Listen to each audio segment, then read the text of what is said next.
Pemirsa, mengawali segmen ini, mari kita saksikan terlebih dahulu informasi seputar beragam dinamika perekonomian nasional, mulai dari kebijakan pemerintah hingga ekonomi kerakyatan yang telah kami rangkum. Dalam ekonomi merah putih, berikut informasinya untuk Anda.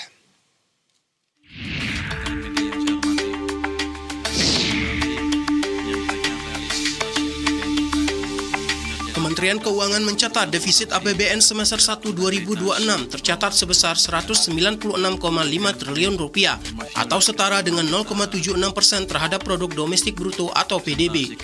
Kondisi fiskal ini tetap terjaga dalam batas aman dan terkendali karena adanya lonjakan pendapatan negara yang tumbuh solid. Defisit ini dihasilkan dari posisi pendapatan sebesar 1.459 triliun rupiah dan belanja negara sebesar 1.656,6 triliun rupiah. Purbaya menegaskan, pihaknya masih optimistis bahwa defisit fiskal akan terus terjaga hingga akhir tahun. Keyakinan ini didasari oleh pertumbuhan pendapatan negara yang mencapai double digit pada semester 1 2026, yakni hingga 21,4% secara tahunan. Di saat yang sama, Purbaya menegaskan belanja negara pun akan dioptimalkan guna mendukung program prioritas pemerintah. Purbaya pun memastikan angka defisit APBN 2026 akan tetap berada di bawah 3%. Dari sisi lain, kesehatan fiskal tetap terjaga.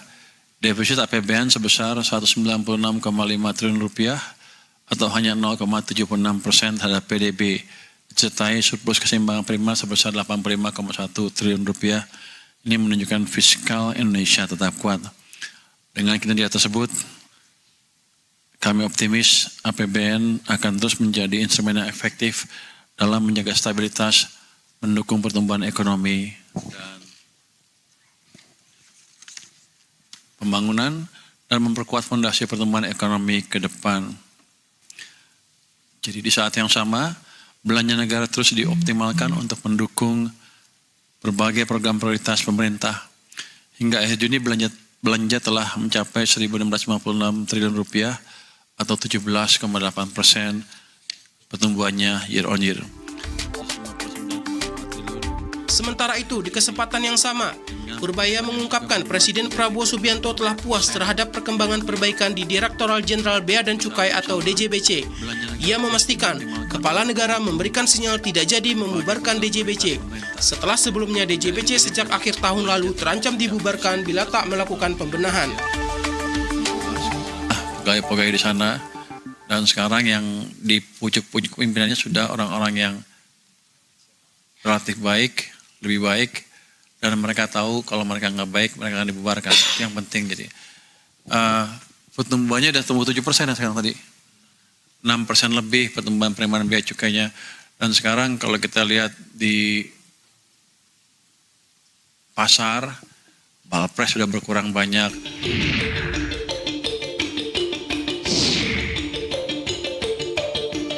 Presiden Prabowo Subianto menegaskan Indonesia kini memiliki welfare state atau perlindungan sosial Indonesia terkuat di dunia. Hal ini disampaikan Prabowo dalam sidang kabinet paripurna yang digelar di Istana Negara. Menurut Presiden Prabowo, berbagai program bantuan sosial yang dijalani pemerintah menjadi bukti nyata keberpihakan negara kepada masyarakat miskin dan rentan, sekaligus fondasi untuk mencapai target 0% kemiskinan ekstrim. Prabowo juga membeberkan program perlindungan sosial yang menjangkau jutaan masyarakat. Di antaranya program Keluarga Harapan atau PKH, program Sekolah Rakyat, sektor rehabilitasi sosial, hingga program pemberdayaan sosial. Selain itu, Prabowo menyoroti program kesejahteraan lainnya seperti Kartu Indonesia Pintar, Kartu Sembako, program makan bergizi gratis, hingga cek kesehatan gratis. Keberhasilan membangun sistem ini dinilai sebagai hasil kerja keras bersama yang dilakukan secara berkesinambungan sejak masa awal kemerdekaan.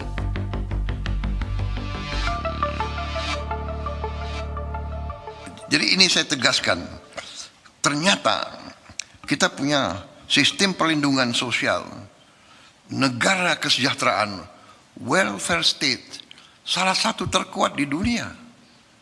Kalau kita lihat program satu-satu, dan sebagian program-program ini dilaksanakan oleh presiden-presiden sebelum kita, pemerintah sebelum kita.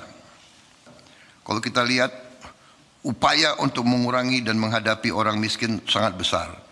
Kita punya program Keluarga Harapan, 10.000 keluarga, desil 1, 2, 3, dan 4, 10 juta. 10 juta keluarga.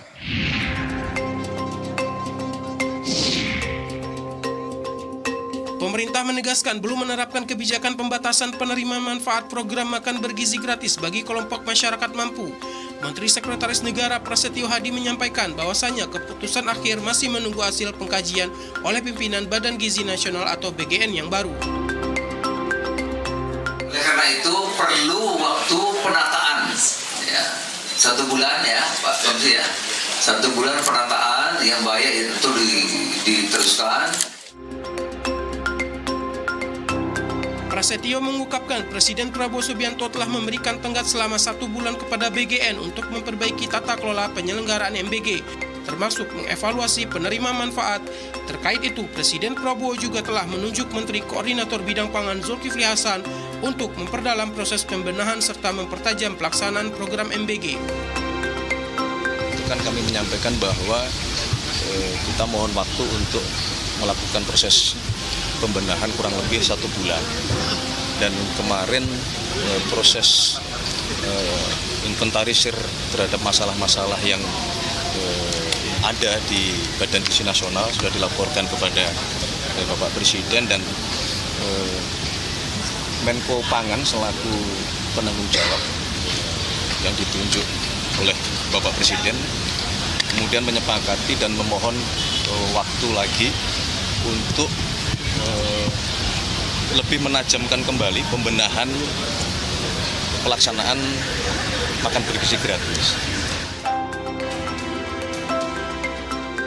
Badan Gizi Nasional dan jajaran pemerintah terus berupaya mendorong perbaikan tata kelola MBG hingga tenggat waktu yang ditentukan. Langkah ini diharapkan dapat membuat pelaksanaan MBG berjalan efektif, tepat sasaran, dan bebas dari penyelewengan.